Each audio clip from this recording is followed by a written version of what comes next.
Welcome to গোপার আপু anime. আইজাওয়া আজুসা মাত্র ২৭ বছর বয়সে অতিরিক্ত পরিশ্রমে মৃত্যুবরণ করেন। এক দেবী তাকে এক নতুন জগতে এক অমর জাদুকরী হিসেবে পুনর্জন্ম দেন।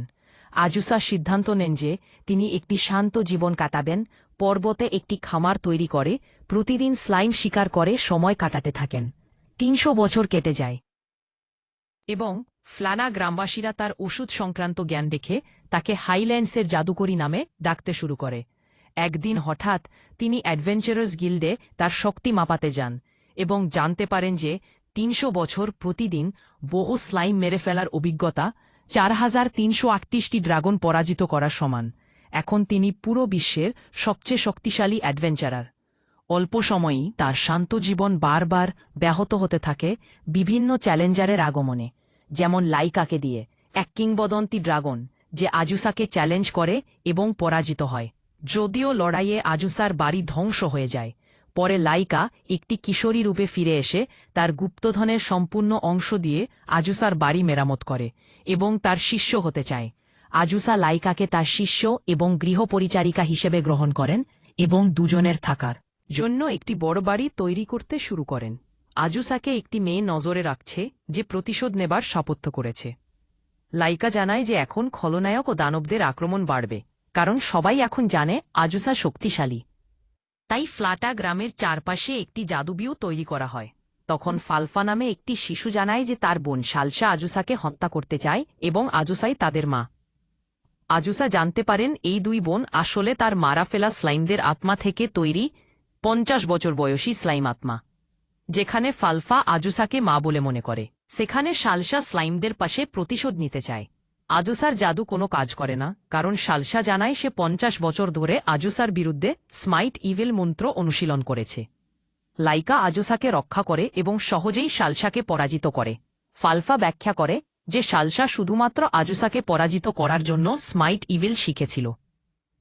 অন্য কিছুর বিরুদ্ধে সে একেবারেই অসহায়। যখন সে জানতে পারে আজুসা একমাত্র ব্যক্তি নন যিনি স্লাইম মারেন এবং মানুষ স্লাইমদের না বুঝেই মেরে ফেলে, তখন সে তার প্রতিশোধ ত্যাগ করে সুখে থাকার সিদ্ধান্ত নেয়। আজুসা সিদ্ধান্ত নেন যে ইনি তাদের মা হবেন এবং তাদের নিজের সঙ্গে থাকতে আমন্ত্রণ জানান। সালসা সম্মত হয় যে আজুসা স্লাইম মারতে পারেন, তবে শুধুমাত্র সাদা রঙের দুষ্ট স্লাইমগুলোকে। হালকারা নামে এক এলফ মেয়ে আজুসার বাড়িতে আসে দানাইট বেলজেবাবের হাত থেকে সাহায্য চাইতে। সে ব্যাখ্যা করে সে নিউট্রি স্পিরিট নামে একটি এনার্জি ড্রিঙ্ক বানিয়েছে, কিন্তু তা বেলজেবাবকে অসুস্থ করে দেয়। তাই শাস্তি এড়াতে সে পালিয়ে আসে। আজুসা হালকারাকে নিজের শিষ্য হিসেবে গ্রহণ করতে রাজি হন এবং তার বাড়ির চারপাশে একটি ব্যারিয়ার তৈরি করেন।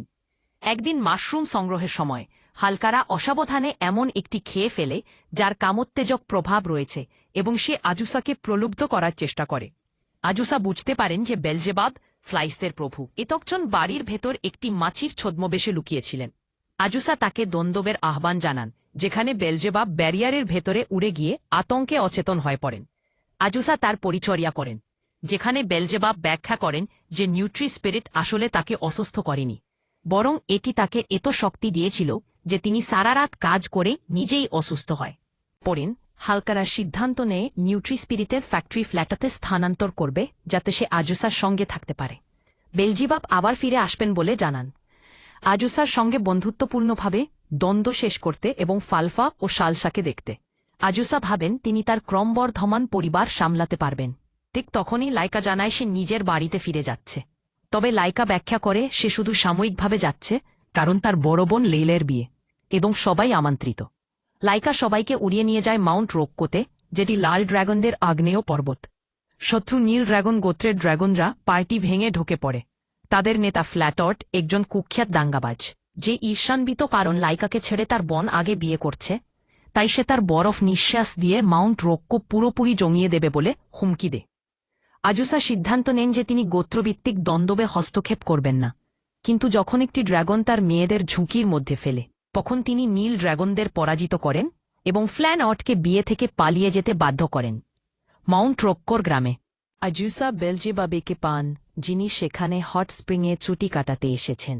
লাইকা বন্দি ফ্ল্যাটটকে তার মানবী রূপ নিতে বাধ্য করেন এবং ক্ষতিপূরণ দিতে বলেন।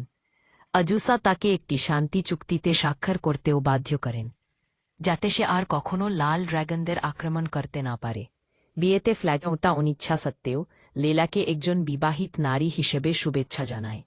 লাইকা আজুসাকে জিজ্ঞাসা করে, এখন যেহেতু তার নিজের বোন বিবাহিত, সে কি আজুসা তার বোন হিসেবে ভাবতে পারে? আজুসা খুশি হন যে লাইকা এখন তার ছোট বোন, বেলজেবাব তার বড় বোন, আর হালকারা তার দুষ্টু শিষ্য। হালকারার নতুন কারখানায় একটি ভূত রয়েছে, তাই সে কোনো কর্মী নিয়োগ করতে পারছে না। ভূতের ভয়ে আজুসা বেলজেবাবকে ডেকে আনেন সাহায্যের জন্য। বেলজেবাব ভূতটিকে প্রকাশ হতে বাধ্য করেন। দেখা যায় সে এক কিশোরী মেয়ে, রোসালি, যে শত শত বছর আগে আত্মহত্যা করেছিল যখন তার স্বার্থপর বাবা মা তাকে এক নিষ্ঠুর পুরুষের সঙ্গে বিয়ে দেওয়ার জন্য বিক্রি করে দেয়। সেই কারখানাটি আগে ছিল তার পারিবারিক বাড়ি, আর ভূত হিসেবে সে মৃত্যুর স্থানেই আটকে আছে। বেলজেবাব ব্যাখ্যা করেন, যদি সে কোনো মানুষের দেহে ভর করে বাড়ির বাইরে যেতে পারে তবে মুক্তি পাবে। তাই আজুসা হালকারাকে একটি উপযুক্ত বাহক হিসেবে প্রস্তাব দেন, যা রোসালিকে আনন্দিত করে। আজুসার বাড়িতে রোসালি বুঝতে পারে সে হালকারার দেহে আটকে গেছে, এবং বেলজেবাব ব্যাখ্যা করেন যে এতে হালকারা ধীরে ধীরে মারা যেতে পারে। রোসালিকে সরিয়ে দেওয়া কঠিন হয়ে পড়ে, কারণ তাকে ঝাঁকিয়ে, তাড়িয়ে বা ভয় দেখিয়েও বের করা যায় না। তাকে ঘুম পাড়িয়ে বের করার আশা নিয়ে সবাই তাকে মাতাল করে, ফলে হালকারা তার দেহে ফিরে পায়। এরপর রোসালিকে বরফ ঠান্ডা পানিতে স্নান করিয়ে হুঁশ ফিরিয়ে দেওয়া হয়, যাতে সে হালকারার দেহে থেকে লাফিয়ে বেরিয়ে আসে। রোসালি প্রকাশ করে যে সে জাদু ব্যবহার করতে পারে এবং গ্রামবাসীদের জন্য উপযোগী কাজ করে, ভূত নিয়ে থাকা গুজবগুলো মুছে দেয়। ফলে হালকারা অবশেষে কর্মী নিয়োগ শুরু করতে পারে। বেলজেবাব ঘোষণা করেন যে আজুসা ড্র্যাগন গোত্রদের মধ্যে যুদ্ধ শেষ করায় তাকে ডেমন অনার মেডেল দেওয়া হবে, যার মানে তারা সবাইকে ডেমন রেলমে যেতে হবে। রোসালি চিন্তিত হয়ে পড়ে যে সে একটি সুন্দর পোশাক পরতে পারবে না, কারণ ভূতরা যে পোশাকে মারা যায় সেটিতে চিরকাল আটকে থাকে। যেহেতু ভূতের পোশাক বদলের কোনো জাদু নেই, আজুসা নিজেই একটি নতুন মন্ত্র বানানোর সিদ্ধান্ত নেন এবং সফলভাবে রোসালির পোশাককে একটি সুন্দর ড্রেসে রূপান্তর করেন। বেলজেবাব এসে পৌঁছান একটি দৈতিকার উড়ন্ত তিমি দানব ফ্যাটলার সঙ্গে, যে তাদের ডেমন রেলমে নিয়ে যাবে। ফ্যাটলা এত বড়, তার পিঠে একটি বিলাসবহুল হোটেল বহন করে, যা পরিচালনা করেন তার বোন ভ্যানিয়া। সেখানে রাত কাটিয়ে তারা ডেমন রাজধানী ভ্যানজেলডে পৌঁছান ডেমন লর্ডের সঙ্গে দেখা করতে। ডেমন লর্ড হিসেবে পরিচিত হয় এক ছোট্ট মেয়ে, প্রোভাট পেকোরা আলিয়েরিস, যে আজুসা ও হালকারার নিউ ফ্রি স্পিরিট ড্রিঙ্কের বড় ভক্ত। হালকারা শুরুতে বুঝতে পারে না যে প্রোভাট আসলে ডেমন লর্ড, তাই সে অনেকটি রুট মন্তব্য করে বসে এবং ক্ষমা চাইতে বাধ্য হয়। প্রোভাট তাকে মজার মনে করে ক্ষমা করে দিয়ে, কিন্তু তখনই হালকারা দুর্ঘটনাক্রমে উঠতে গিয়ে তাকে মাথা দিয়ে গুঁতো মেরে বসে। প্রোভাট অজ্ঞান হয়ে পড়লে হালকারাকে ডেমন রাজ পরিবারের ওপর আক্রমণের অভিযোগে গ্রেপ্তার করে মৃত্যুদণ্ড দেয়া হয়। আজুসা একটি বাজে সোয়াদের পোষণ দিয়ে প্রোভাটকে জাগানোর পরিকল্পনা করে, তবে তার আগে প্রোভাটের অনুসারীদের সঙ্গে যুদ্ধ করতে হয়, কারণ তারা আজুসার ওপর আস্থা রাখে না। প্রোভাট জেগে উঠে আজুসাকে বিষ দেওয়ার অভিযোগ তোলে এবং তাকে দ্বন্দ্বের আহ্বান জানায়। আজুসা প্রোভাটের তরবারি গড়িয়ে দিয়ে, তাই প্রোভাট হালকারাকে ক্ষমা করে, কিন্তু পরে স্বীকার করে সে একদিন ধরে এমন কাউকে খুঁজছিল যে তার চেয়ে শক্তিশালী। বুঝতে পারেন কেউ একজন তার ছদ্মবেশে ঘুরছে। তথ্য সংগ্রহ করতে গিয়ে তারা এক অদ্ভুত পানশালায় পৌঁছান, যেখানে শুধুই ম্যাসোকিস্টদের সেবা দেওয়া হয়, এবং মালিক জানান যদি তারা তার অতিথিদের অপমান করে সময় কাটান তবে তিনি ছদ্মবেশী আজুসার পরিচয় দিতে পারবেন। আজুসা ও লাইকা আবিষ্কার করেন এই কাজে তাদের অদ্ভুত প্রতিভা আছে। ছদ্মবেশী ব্যক্তি একজন বৃদ্ধা, যিনি পালানোর চেষ্টা করেন কিন্তু ধরা পড়ে যান এবং রূপান্তরিত হয় একজন তরুণী জাদুগরিতে পরিণত হন, যার নাম এনো। এনো ব্যাখ্যা করেন তিনি একজন ওষুধ প্রস্তুতকারক এবং বিখ্যাত হতে চান, তবে একাই সঙ্গে চান না যে খুব বেশি মানুষ তাকে চিনে ফেলুক। আজুসা পরামর্শ দেন যে এনো তার ওষুধ বিক্রি করতে পারে, কিন্তু একজন আইডল মেয়ের চরিত্রে থেকে, যাতে সে একাই সঙ্গে বিখ্যাত হবে এবং সম্পূর্ণ অজ্ঞাত থাকবে। তার ওষুধ এতটাই জনপ্রিয় হয়ে ওঠে যে সে ব্যবসা সম্প্রসারণের বিষয়ে আজুসার পরামর্শ চায়।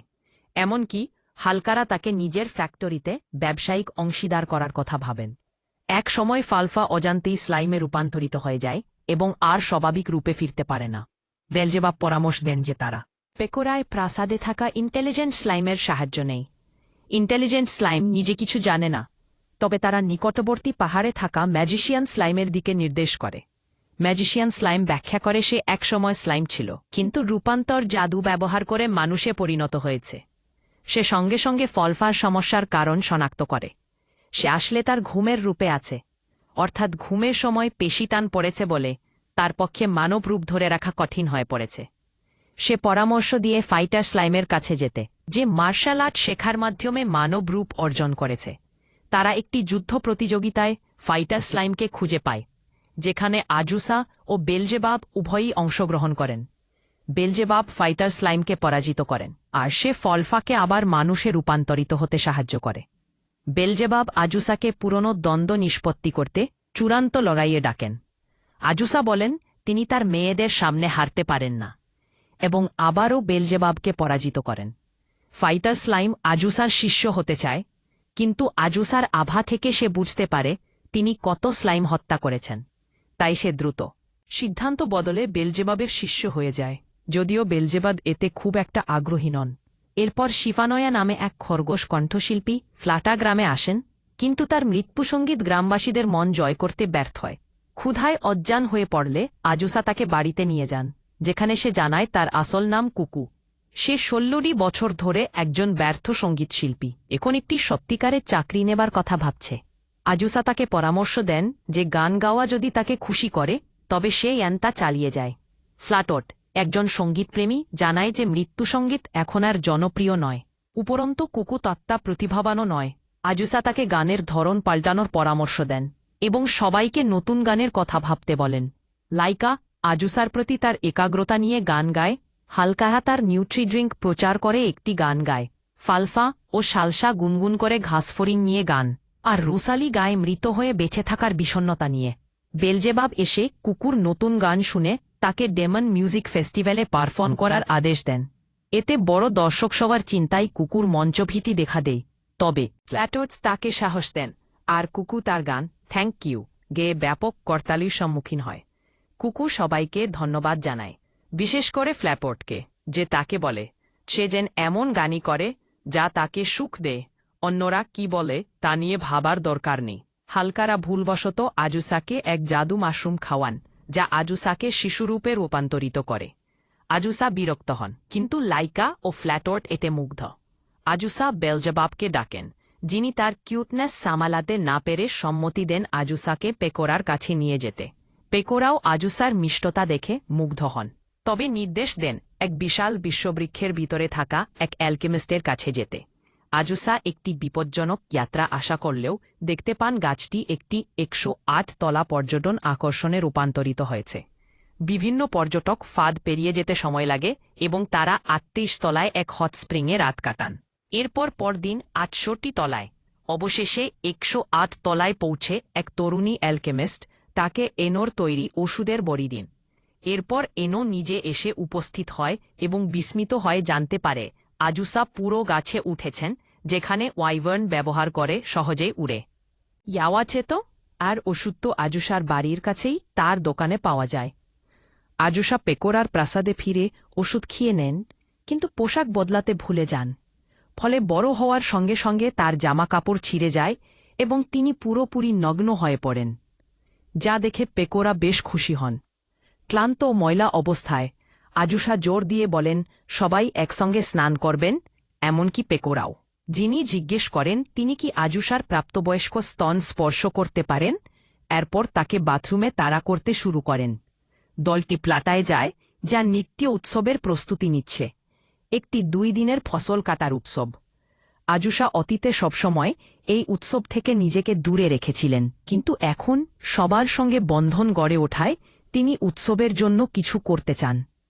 এক ক্যাসেতে মধ্যাহ্নভোজের সময় আজুসা অন্যদের দক্ষতা পর্যবেক্ষণ করে অনুপ্রেরণা পান এবং উৎসবের আগের রাতে দ্য উইচেস হাউস নামে একটি কফি শপ চালানোর সিদ্ধান্ত নেন।